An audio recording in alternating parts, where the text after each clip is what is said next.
Welcome back. Topic for today is deadlock detection and recovery. So if you have neither used deadlock prevention nor deadlock avoidance strategies, this means that the system might enter into a deadlock. So if such is the situation, you need to detect whether the system is in a deadlock state or a deadlock free state. The strategy is that you deploy an algorithm to detect whether the system is in a deadlock state or not. If yes, then the next step is to recover from the deadlock. Now, just like in deadlock avoidance, here also for deadlock detection, there are two different algorithms that you can use. One, when there is single instance of each resource, and second, when there are multiple instances of a resource. So first, for single instance, we use a wait for graph. Again, wait for graph is based on the resource allocation graph. It's very simple. I'll give you an example of how it works. Now suppose this is the given resource allocation graph. How to convert this into a wait for graph?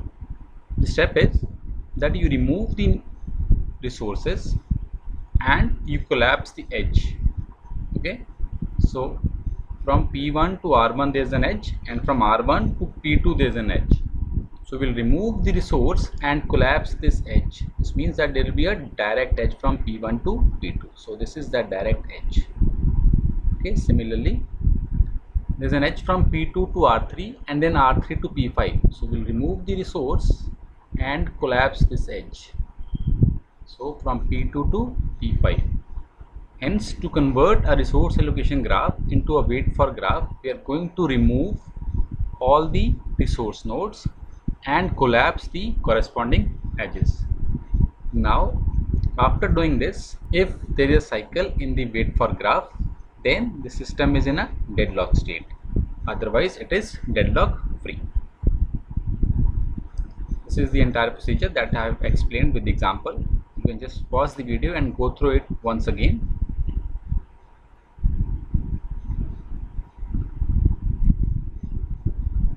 Now the wait for graph can work only if there is single instance of each resource. For multiple instance, we use a different algorithm which is similar to the Banker's algorithm. So if you have understood the Banker's algorithm, this is pretty straightforward. Here also we are going to use three data structures available. Available is the number of instances of each resource that are available with the system. Allocation, this is the number of instances of each resource that are allocated to the process. And request, request is what a process can request in the future. So what resources can a process request in the future. So this is the algorithm. I'm going to explain it with the help of an example. So now there are 5 processes. The allocation is given, the request is given, and the available is given. So the working is pretty similar to Banker's algorithm, but now we are not required to calculate any need. The request is the need. Okay, request क्या है? ये वो request करेगा future में. Allocation अभी कितने resources हैं? So P naught is currently holding 0 instance of A, 1 of B, and 0 of C. In future it can request 0, 0, 0 of each. Similarly for P1, allocation is 200 and request is 202.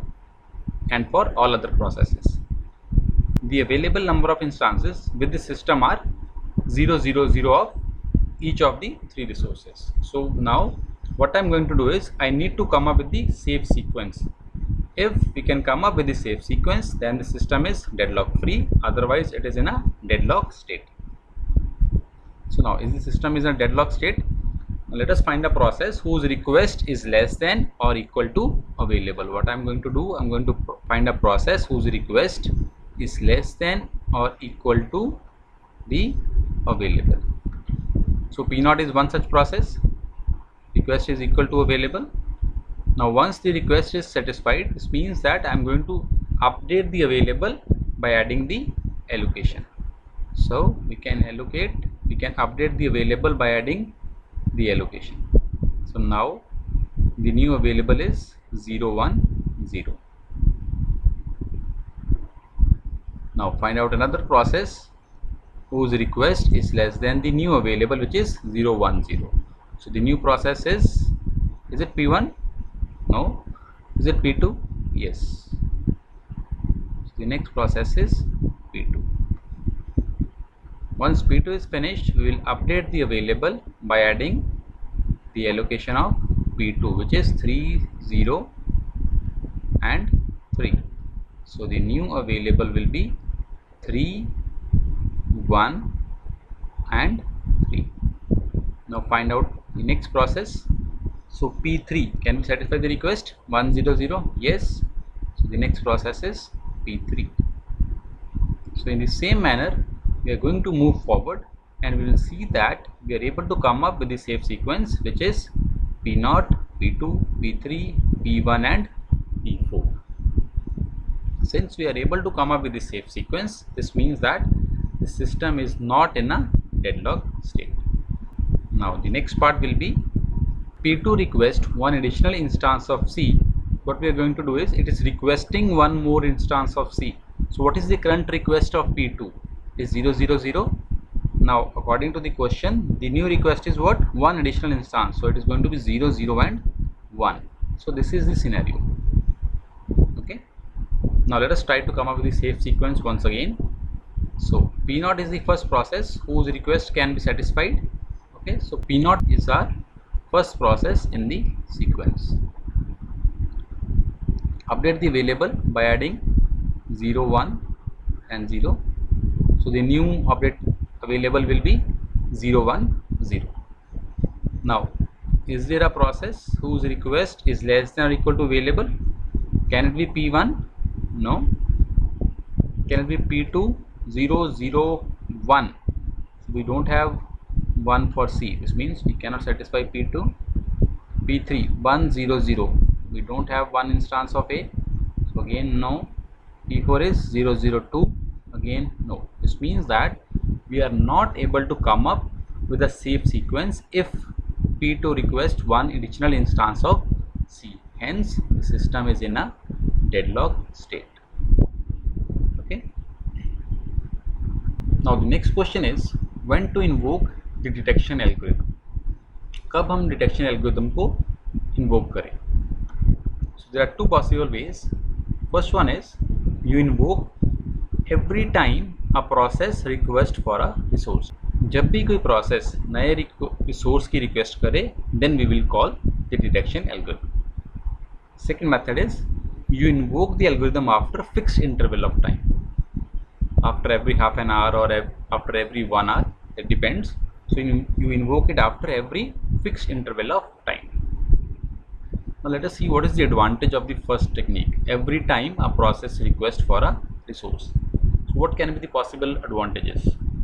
The first advantage is, you will be able to identify that which processes are involved in the deadlock. Right? जैसे ही request query, the algorithm is invoked and you detect, okay, fine, the deadlock has occurred due to this particular request and these processes are involved in it. So you are able to detect which process has caused the deadlock and which processes are involved in the deadlock. And what is the drawback?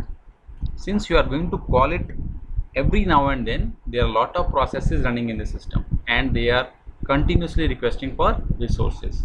So invoking the algorithm time and again will be a overhead in the computational time, because जितनी देर आप detect कर रहे हो उतनी देर कोई भी system का useful काम नहीं हो रहा. So that's a overhead. Now coming to the second method, invoking it after fixed interval of time. So what will be the advantage?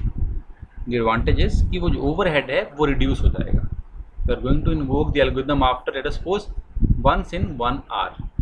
तो आप 1 घंटे में एक ही बार इन्वोक करोगे तो ज़्यादा टाइम वेस्ट नहीं होगा. So that is the advantage part. And what is the disadvantage? Obviously you will not be able to tell that which process has caused the deadlock, because let us suppose it is 10 o'clock और आपने algorithm invoke किया, तब कोई भी deadlock state में नहीं था. At 10:05 the system enters into deadlock, but अब आप कब इन्वोक करने वाले एल्गोरिथम को? Eight 11 o'clock. तो 55 मिनट्स तक तो आपको पता ही नहीं लगेगा. and during that 55 minutes a lot of other process might arrive in the system, and hence you will not be able to tell which process has caused the deadlock. Last part, once you are able to detect the deadlock, this means now you need to recover from it. Deadlock अगर detect हो गया है तो अब आपने क्या करना है, deadlock से बाहर आना है. Okay, so what is the method that you invoke. हमने बहुत बार फेस किया होगा डेडलॉक सिस्टम में. डेडलॉक इज व्हाट, जब भी आपका सिस्टम हैंग हो जाता है that is the situation of a deadlock. तो हमने अपने लैपटॉप में ही बहुत बार देखा है, अपने फोन्स में भी देखा है. So what is the best method that we do. yes, we restart the system, right? or sometimes what we do control alt delete. हम क्या करते हैं, टास्क मैनेजर ओपन कर लेते हैं and then we kill a few processes that are not responding. जिसके आगे not responding आ रहा था हम उसे किल कर देते हैं. Okay, so there are two techniques to recover from deadlock. One is process termination and second is you preempt the resources from some of the deadlocks process. या तो आप प्रोसेस को किल कर दो या फिर आप कुछ रिसोर्सेज प्रोसेसेस से वापस ले लो. Now what are the challenges in each of these techniques. Process termination.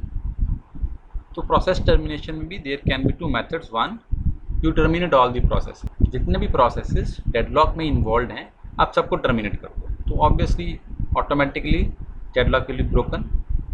Second is you kill only or you terminate only a few of them. या एक को किल कर लो फिर देखो डेडलॉक ब्रेक हो गया कि नहीं, अच्छा नहीं हुआ तो दो को किल कर लो and so on. Now the question will come which one to terminate. Okay, now there's no fixed answer to that कि आपने किसको किल करना है. There can be different reasons depending upon the state of the system or the processes that are running. For example, किसी time पे आप ये चाहते हो कि एक प्रोसेस जो ऑलमोस्ट 99% कंप्लीट हो चुका है आप उसे किल करना नहीं चाहोगे, right? But sometimes you might not want to kill a process which is of highest priority even though it has run only for let us suppose 10% of its total execution time, पर उसकी priority सबसे ज़्यादा है, शायद आप उसको किल नहीं करना चाहोगे, right? So there can be different reasons. A few of them are mentioned here. So there's no fixed answer to that कि किसे kill करना है. That is up to you. Second technique was resource preemption. Now in resource preemption again there are certain issues. First one is select a victim. Again किस process से मैं resources वापस लूँ. So the reasons can be different as in process termination. Second is rollback. If I am going to take back resources from the process, this means that the process cannot continue with its normal execution. तो वो normally execute नहीं कर सकता, तो शायद वो एक process जो है वो middle of transaction में होगी. This means कि I need to take it back to a safe state, right? So during the rollback, either you take back the process to a safe state or you abort the process and then restart it again. Third thing is starvation. You must ensure that the same process is not always selected for resource preemption. हर बार जब भी deadlock होता है तो एक ही process से आप बार बार resources pre-empt ना करो. This must be ensured. So these are the three issues in resource preemption. Here are a few MCQs for you to practice.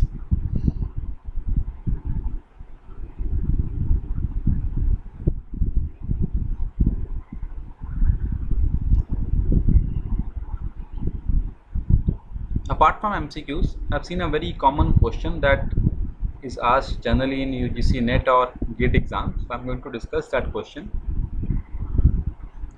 The question is, a computer system has 6 tape drives and n processes competing for them. Each process may need 3 tape drives. The maximum value of n for which the system is guaranteed to be deadlock free is.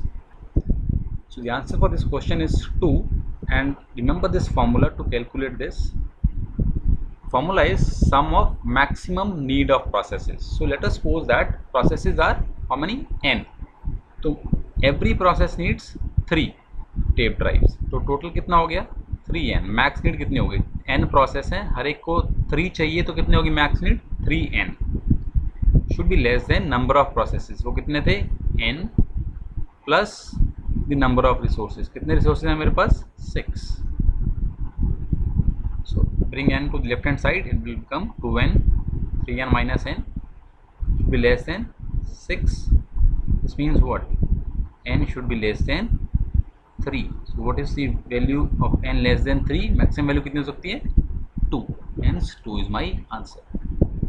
Okay, so remember this formula, sum of max need of processes should be less than number of processes plus number of resources. So I hope you have enjoyed these videos on deadlock and its related terminologies. See you in the next class, which will be on memory management. So don't forget to subscribe and please share the videos with your friends. Take care.